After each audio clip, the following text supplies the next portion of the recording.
L'histoire que vous allez entendre est celle d'un roi. Mais pas un roi comme les autres. Couronné à seulement 12 ans, il devint le plus long souverain de Juda. Mais son nom résonne comme une ombre.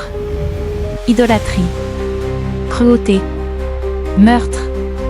Sous son règne, le peuple plongea dans les ténèbres. 2 Chroniques 33 verset 9, Manassé égara Juda et les habitants de Jérusalem, au point qu'ils firent plus de mal que les nations que l'Éternel avait détruites. Plus les années passaient, plus son cœur s'endurcissait. Chaque décision, chaque choix, l'éloignait un peu plus de la lumière.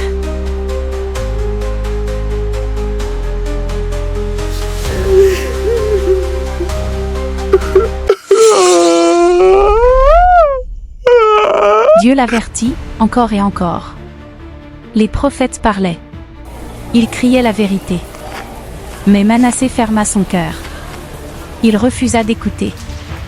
Alors, l'Éternel le livra à ses ennemis. Les armées d'Assyrie fondirent sur Jérusalem. Le roi fut humilié.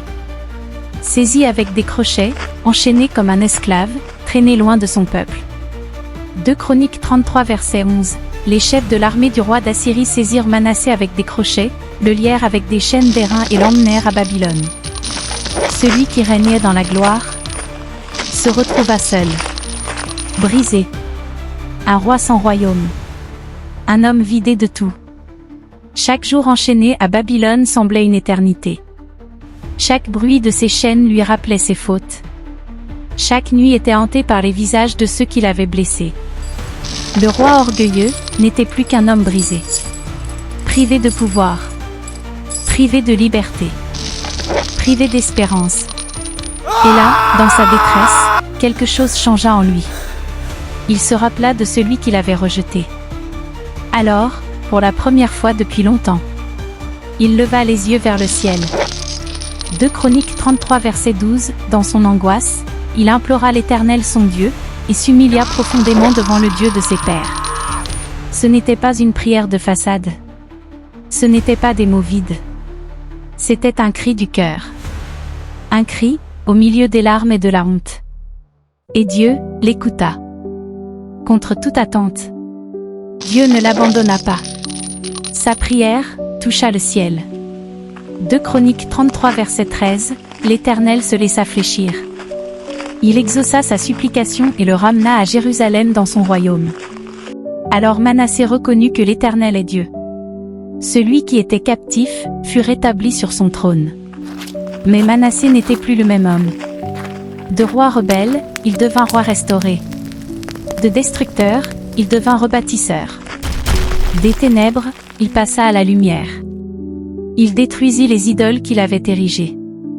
Il purifia le temple. Et il ramena son peuple vers la vraie lumière. L'histoire de Manassé est plus qu'un récit ancien. Elle est une promesse. Pour toi. Pour moi. Pour chacun. Peu importe la profondeur de ta chute.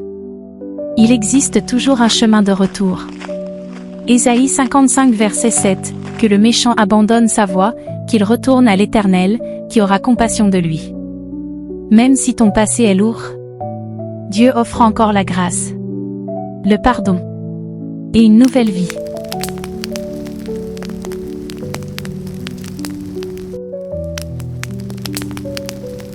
Et si tu prenais ce moment pour réfléchir? Comme Manassé, tu peux dire: Seigneur, j'ai échoué.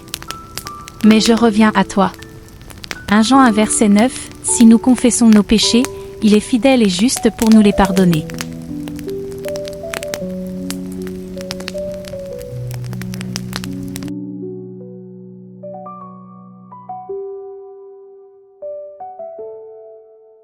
Si cette histoire t'a touché, souviens-toi. Tu n'es jamais trop perdu pour être retrouvé. Abonne-toi pour découvrir d'autres récits où la foi rencontre les émotions humaines et l'espoir renaît.